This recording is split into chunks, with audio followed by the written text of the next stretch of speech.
KPBS On Demand is supported by the San Diego County Toyota dealers, offering a new 2025 lineup of vehicles at your local Toyota dealer, including a new Tacoma with turbocharged four-cylinder engines and a hybrid powertrain option. The San Diego County Toyota dealers. We make it easy.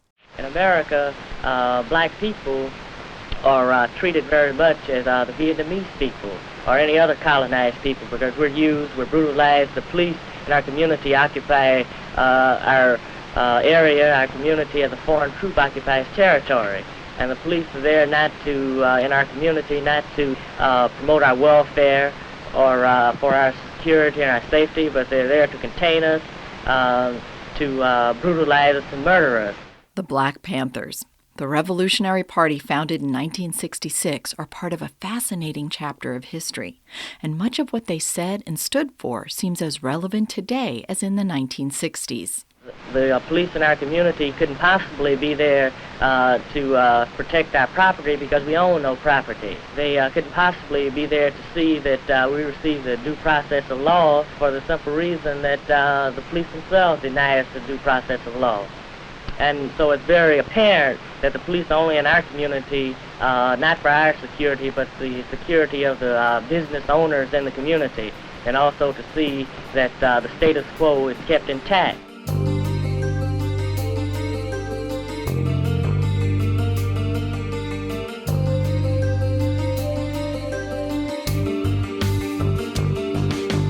Welcome to another episode of listener-supported KPBS Cinema Junkie podcast. I'm Beth Accomando. In honor of Black History Month, I'm looking back on the Black Panthers with author David F. Walker, whose graphic novel, The Black Panther Party, just came out. In addition, the film Judas and the Black Messiah, about the life and murder of Panther Party member Fred Hampton, will be released next week. The Black Panthers exist on an almost mythic plane. Born out of the social unrest of the 1960s, the Panthers have become so iconic that sometimes facts are hard to separate from fiction. But that's something that Walker addresses in his graphic novel. Walker has joined me before to discuss blaxploitation, as well as films to provide a context for the current Black Lives Matter movement. I'll be dividing this podcast into two parts, so we can discuss both his book and the new film Judas and the Black Messiah. I need to take one quick break, and then I'll be back with David F. Walker, author of the new graphic novel, The Black Panther Party. KPBS On Demand is supported by the San Diego County Toyota dealers, presenting a new 2025 Tundra designed to combine performance and comfort with up to 437 horsepower and 10-speed automatic transmission. See your Toyota dealer, the San Diego County Toyota dealers. We make it easy. David, your graphic novel, The Black Panther Party, has just come out.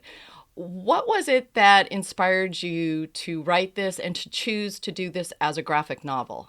Well, it's an interesting story. About 2 years ago, I did a book on the Life of Frederick Douglas. And so that, in some ways, it started there. But the truth of the matter is that I had wanted to do something about the Black Panther Party for going on 30 years now. And when I had gotten the Frederick Douglass deal with 10 Speed Press, I had casually mentioned to my editor at the time that, I've always wanted to do a graphic novel about the Black Panther Party, specifically about Fred Hampton and his murder. And we just kind of said that. And then after the Frederick Douglass book came out, a couple months after it came out, we were having, sort of a what's next conversation. And he said, well, what do you think about doing something about the Black Panther Party? And I said, the first thing I said was, well, I really want to do something about Fred Hampton. And he said, Patrick was my editor at the time. His name was Patrick. And he said, I think that's a great story, but there's a bigger story there. And my concern would be, will people understand really the gravity of who Fred was and what happened to him if they don't understand the Black Panther Party? And that got me to thinking about, yeah, that's a really good point. And so I shifted gears and just knew, like, okay, I'm going to do something about the Black Panther Party as a whole. In hindsight, I'm glad I did for a whole host of reasons, but that's how it came together relatively quickly. And the funny thing is it was this desire to tell this story or part of this story for so long that, led me to, in some ways, to doing Frederick Douglass, because I saw Frederick Douglass as an opportunity to test out what it would be like to do a nonfiction graphic novel and that sort of thing.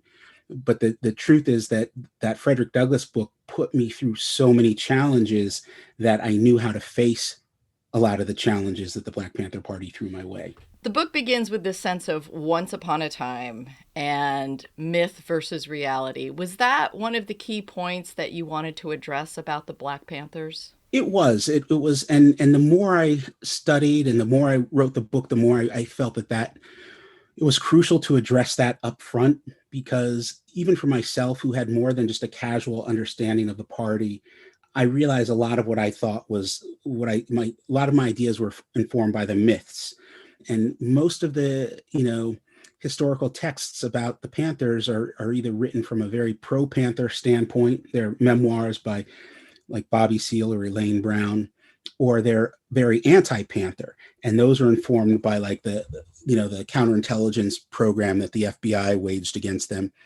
That's myth as well. And so I really wanted to try to get as close as I could to the heart and soul of that story, and tell it as clear cut as I could. I didn't want to be too, I hate to say pro-Panther. I didn't want it to read like a piece of pro-Panther propaganda. You can't say that 3 times fast. But I also have so much respect for the things that they did, and for many of them as human beings, that I didn't want it to be, I wanted to be careful that it wasn't just another sort of super critical, they screwed up, did everything wrong piece, which there's a lot of that too. So it was difficult to find that balance, but I knew going in that I had to address 2 or 3 things. And one was the fact that in sort of our collective consciousness and within this larger historical narrative, they exist more as myth than anything else. And then I also wanted to try to address and to contextualize what America was like leading up to their formation, so that, because the story of their formation is almost always presented as they were a bunch of angry young Black men who started this militant organization, wanted to, started carrying guns. And it's like, that's not their origins, right? Their origins go back to, everything from slavery to Civil War to Reconstruction to the Great Migration, all these things. And if you don't understand that, and if you don't understand the 60s in particular, the freedom marches and the killings of Goodman, Cheney, and Swarner and all these sort of events, if you don't understand that, you're never going to be able to understand the Panthers. I really appreciated that context that you put it in, because I didn't know what to expect from the graphic novel, and getting this sense of history leading up to it was great. Yeah. No, it's interesting because, and I talk about this a little bit, I have people in my life who tell me, they talk about what happened when they first found out about Emmett Till, the murder of Emmett Till. And anybody who was alive when Kennedy was assassinated, people always talk about, oh, I remember where I was when Kennedy was assassinated. I think most of us are going to say that, what were you doing on January 6th, 2021, right? But I really felt like if you didn't get a sense of what it was like to open up a newspaper or listen to the radio and hear about the bombing of the 16th Street Baptist Church and the little girls who were killed, or the murder of Medgar Evers, or any of that, if you don't understand that as a person, like I said, again, you're never going to be able to understand the Black Panther Party. And, and it's funny because I'm not a historian in the fact that I don't have a master's degree or a PhD in history, but I have a friend who calls himself an armchair historian. And I would definitely consider myself an armchair historian. And part of being a historian is looking beyond the thing that you're studying. You have to look at the bigger picture.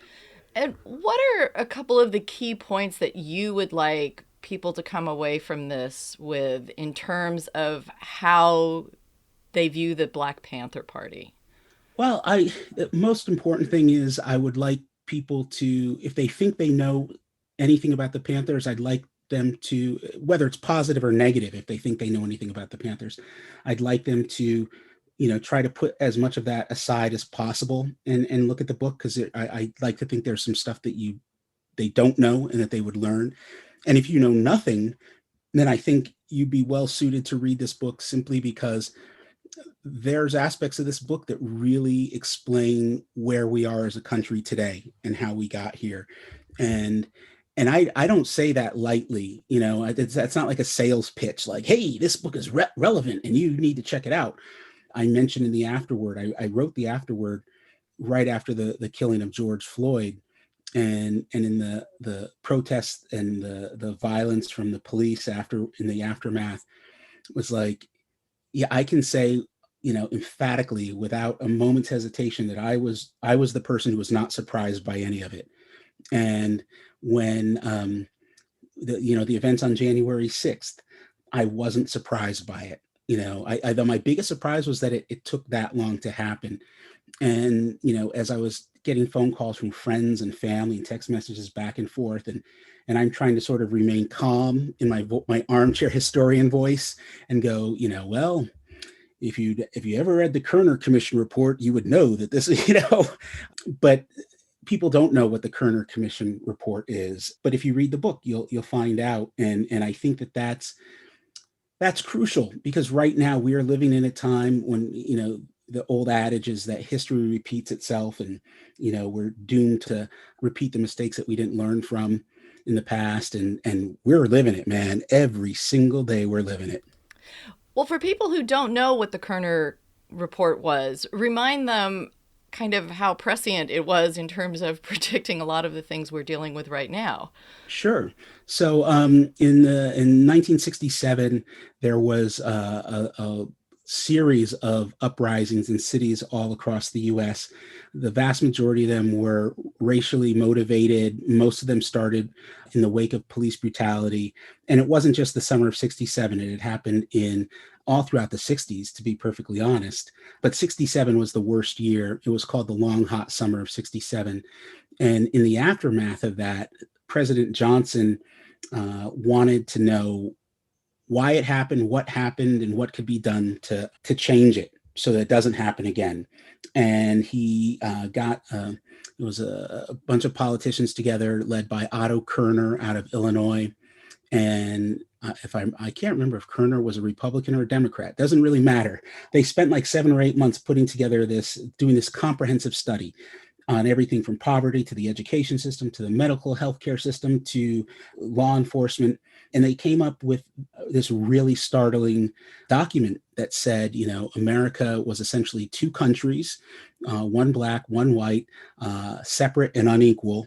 And then it spelled out all the reasons why it was separate and unequal. And it all came down to matters of oppression and racism, disparity in wealth, things like that, all the things that we talk about, all the things that us lefties talk about, right?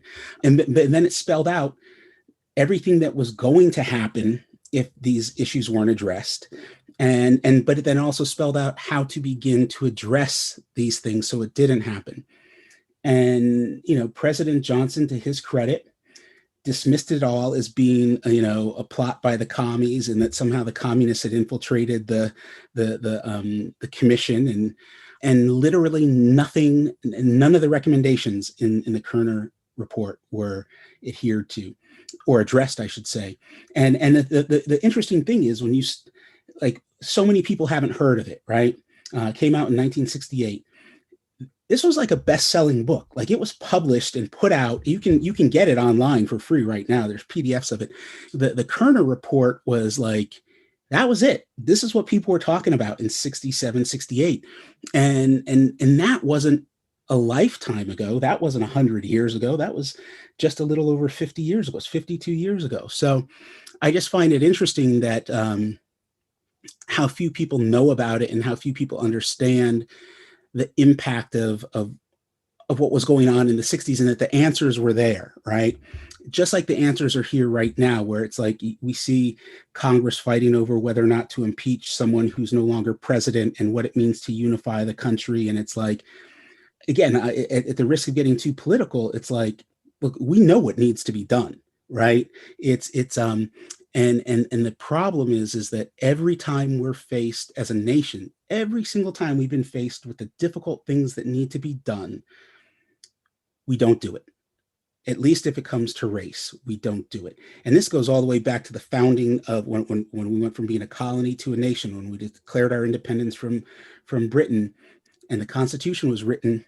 There was an opportunity to address race and the issues of race, and this is in the 1700s, and it wasn't done. And we're still and there are people who signed the Declaration of Independence and who helped draft the Constitution, who said, this is it. Slavery and race are the things that will destroy this country. That was 240 something years ago, and not to make light of it, but it was like they were absolutely right, and they were more right than we were, because a lot of these idiots were slave owners and they knew it. So Thomas Jefferson had his share. So now, in terms of how you depict the Black Panther Party, one of the things I appreciated is you include some things like their 10-point program, which people have probably heard about, but probably fewer people have actually read through it. And this is included in its entirety. Yeah, no, I felt like the 10-point program it's one of those things you hear about. The Black Panther Party had a 10-point program, and it's just like we talk about the Constitution and the first the Bill of Rights and all that sort of stuff. Most people don't understand the Constitution. They just say, oh, I've got the right to bear arms and the freedom of speech, and they don't even know what either of those mean. And so if most of us don't know what the Constitution says or is all about, we really don't know what the 10-point program is about. And it was really it was a manifesto, and it was divided into two parts. There was what we want and what we believe. And Huey P. Newton, Bobby Seale put this together in 1966, and all of what they wanted and all of what they believed are still relevant today. You might not agree with them. If you don't agree with them, I'm not going to say that's fine. I will say there's something wrong with you, because of the 10 things, it's stuff like we want an end to police brutality, we want an end to systemic racism, we want an end to poverty, we want better educations, we want fair housing, we want all of these things that we're talking about, all of these things that are and they've been more relevant, especially the last 3-4 years. But now that we're in the pandemic, how many people are facing foreclosure or eviction, and what wasn't a threat for, just in terms of housing, what wasn't a threat for, we'll say, millions of Americans, now is suddenly a threat.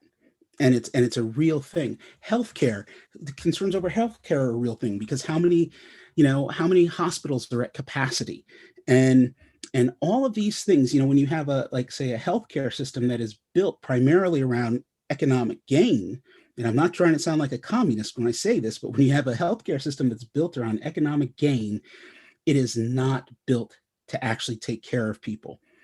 This is all the stuff the Panthers were talking about 50 plus years ago. And when you read the 10-point program, and it's funny because in some ways, because it's written in this, very, it's got a lot of rhetoric in it, and it's written sort of in the tone of who they were or who they were trying to present themselves as being. But if you read it, everything there is valid, even down to how they talk about, they want an immediate release of all Black prisoners. This is 1966. That sounds really radical. But when you start to look at why so many Black men and women were in prison in 66, 67, and you look at why so many of them are in prison now, it's the same thing, right? It's the same reasons. And so even though some of the wording might be off, or it might throw people off, if you take a deep dive into it and just look at it with a bit of clarity, you'll see that it's all still relevant, which breaks my heart, to be honest with you. Well, what was interesting too in that 10-point program was when they talk about releasing prisoners, one of their other points is the Constitution guarantees us a trial by our peers, and that we need to demand that if a Black person is on trial, they have a Black jury, which, was going deeper than just making the statement. They obviously looked at the Constitution to try and find some things to support and to kind of give more momentum to what they were asking for. And when you think about it, it's you can apply it the reverse, because the reverse is what made them realize that this was needed. The killers of Emmett Till got away with it. The killers of Goodman, Cheney, and Schwerner got away with it. All these people who lynched thousands of Black people, in the South throughout the 1800s and into the 1900s, most of them got away with it. And that was proof that a trial by your peers doesn't work.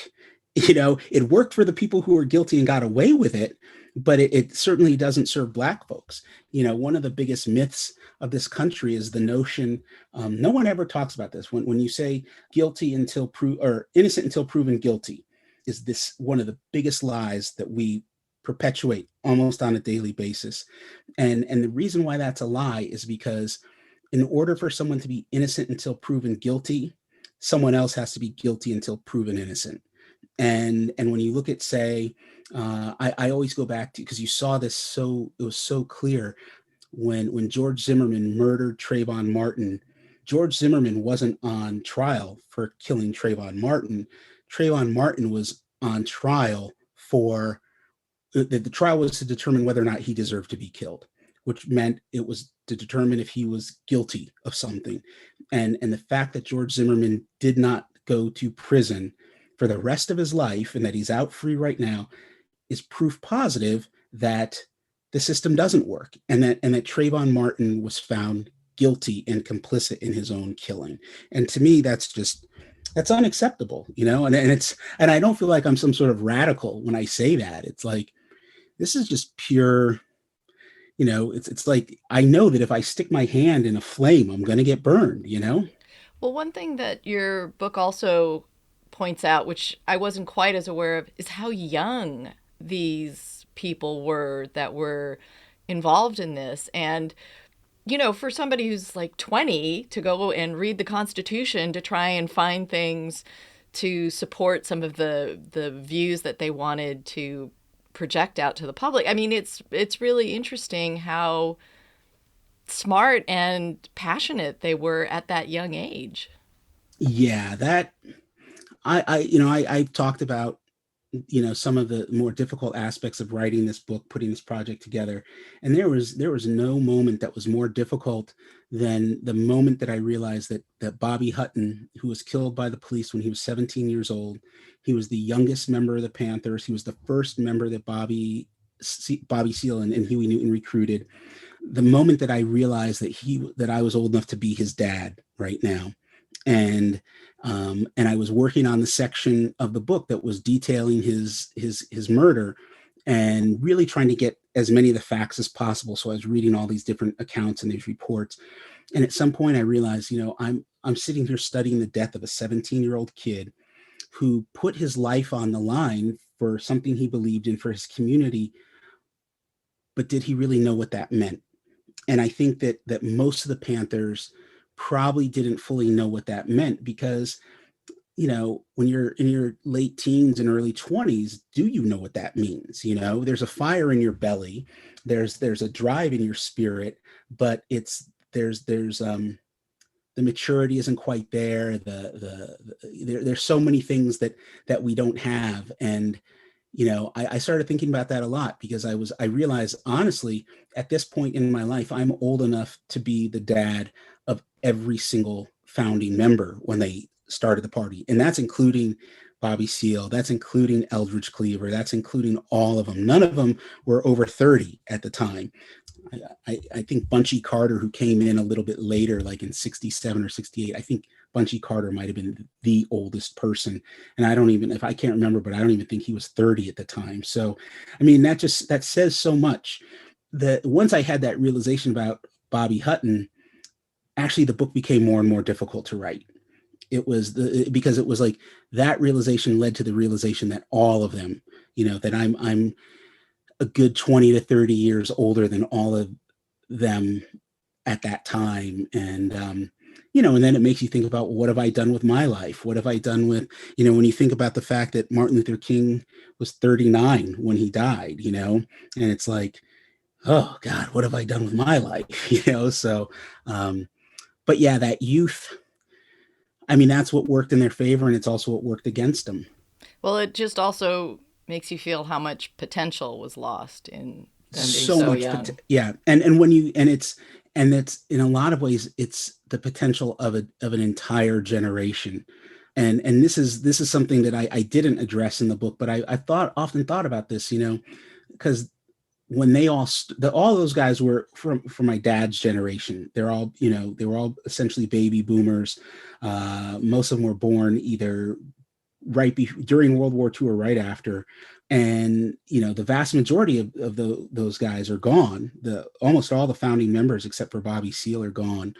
And my dad's generation, which isn't that old, my dad would be 70 something, like my dad, all of his brothers, all of his cousins, all that whole generation in my family is gone. And I look at how many of my friends and peers, guys in their 40s and 50s, whose dads and uncles and all of them aren't around, and how long we haven't had them. And it's like, oh, we, myself as Gen X, like for Black men in Gen X was a lot of us were not raised with our dads or any immediate male role models that were of that age, that should have been of that age. And I think about that a lot too. I've been, like, how do I write about that in my next book, One thing you do in the graphic novel as well is you choose particular moments in the Black Panther history to kind of detail. And one of them is this first encounter between the Black Panthers and the police, when they decide to kind of put to a test this idea of, we're going to carry guns and we're going to confront the officers. That was a great sequence in the book. It's noted at the beginning of that sequence that it's inspired by true events. And that was because I must have read at least 5 or 6 accounts of that exact same event. And they were all close enough to the same that it was like, but it was like a game of telephone. And it was like, okay, everybody's in agreement that this happened. There isn't quite agreement on how many people were there and what set it off, and well, no, everyone was clear that it was set off because they were driving around in the car. And, I just wanted to have, I knew that in terms of the style of this book, that it was going to be a lot of factoids. It was going to be an illustration with a block of text and another illustration with a block of text. And so I've read a couple reviews that have said, well, this isn't really that much of a graphic novel. And I don't want to have that argument here and now, but I did want to have the opportunity to put aspects of this particular medium that I love into this project. And by that, I mean an opportunity to have scenes that played out almost sequentially, in a series of panels, as opposed to just an illustration with some text. And I knew from the moment I started writing this thing that was going to be one of those moments, because it was just like every description I'd read of it was so dramatic and so like in my head. And I was like, okay, we can do this. I can do this. And I remember talking to Marcus about it, and we kind of pinpointed like 3 or 4 times that we could really do this, make it really effective. Well, and since you brought up Marcus, he is the illustrator for this. Talk a little bit about how you worked with him to create the look of the book as well. Well, he was, Marcus is an amazing artist. I knew him only in passing, but I liked his style. It was very versatile, and it was pretty cartoony. And I wanted a more cartoony style going into this, because I felt like just the potentially heavy nature of the subject matter I wanted it to be balanced by something that wasn't as heavy. And so there was some discussion back and forth, and I showed them Marcus's work, and which is very diverse. That's clear in the book, and they agreed to hiring him. And so we talked about it. And a lot of it was, I was compiling reference material for months and months and months, and he was compiling reference material, and I was sharing sections of the book with him, and we were talking about stuff, and we were talking about things like, okay, how are you going to show the violence? How are we going to show, this thing or that thing? And, oh, there's no pictures of this particular person. Well, this is the physical description of what Alex Rackley looked like. Alex Rackley was someone that was murdered, was a member of the party that was murdered.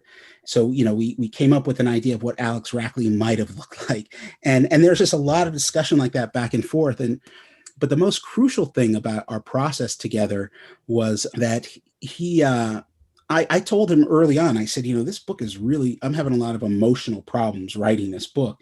And I said, when I hand you this script and you start drawing it, if you have those problems, let me know. Let's be there for each other. And because I knew that like an example I can give you is there's the bit about Emmett Till, explaining the murder of Emmett Till. And, I probably spent a full 2 or 3 days really studying it, knowing it wasn't going to be a big part of the book, but making sure I had the facts right. And that was just like, I emotionally that beat the hell out of me.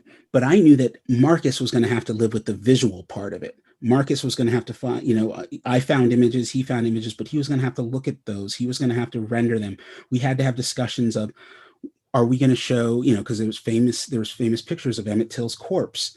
And I was like, we talked about it and we were like, no, we're not going to have that in this book because it's too disturbing for the age group that we're aiming for. And the image is easy enough to find, but, and more importantly, I did not want to know that image was in my book.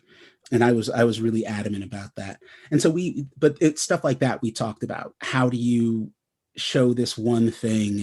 And so a lot of it was just us putting our heads together and coming up with creative solutions. But then there was a ton of stuff that he just would like drop on me, because the script wouldn't have much by way of actual descriptions that I would normally write, because it's like, okay, I'm writing here about, George Jackson and the killing of George Jackson.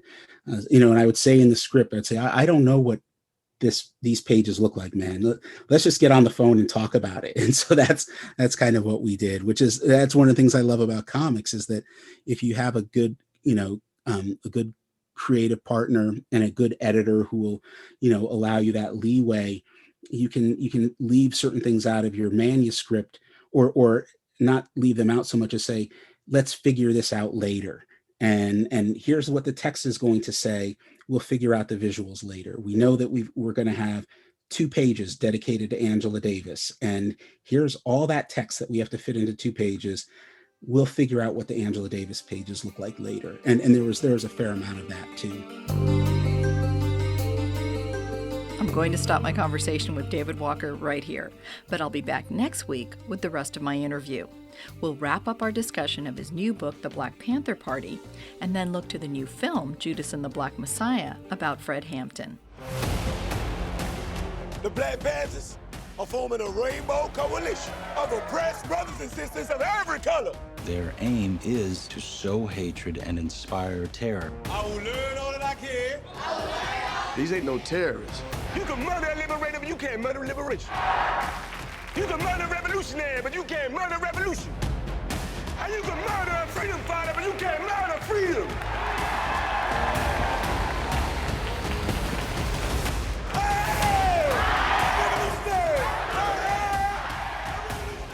Thanks for listening to another episode of KPBS Cinema Junkie.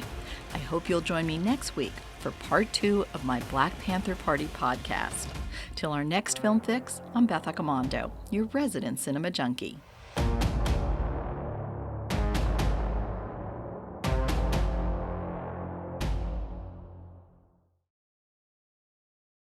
KPBS On Demand is supported by the San Diego County Toyota dealers, offering a new 2025 lineup of vehicles at your local Toyota dealer, including a new Tacoma with turbocharged 4-cylinder engines and a hybrid powertrain option. The San Diego County Toyota dealers. We make it easy.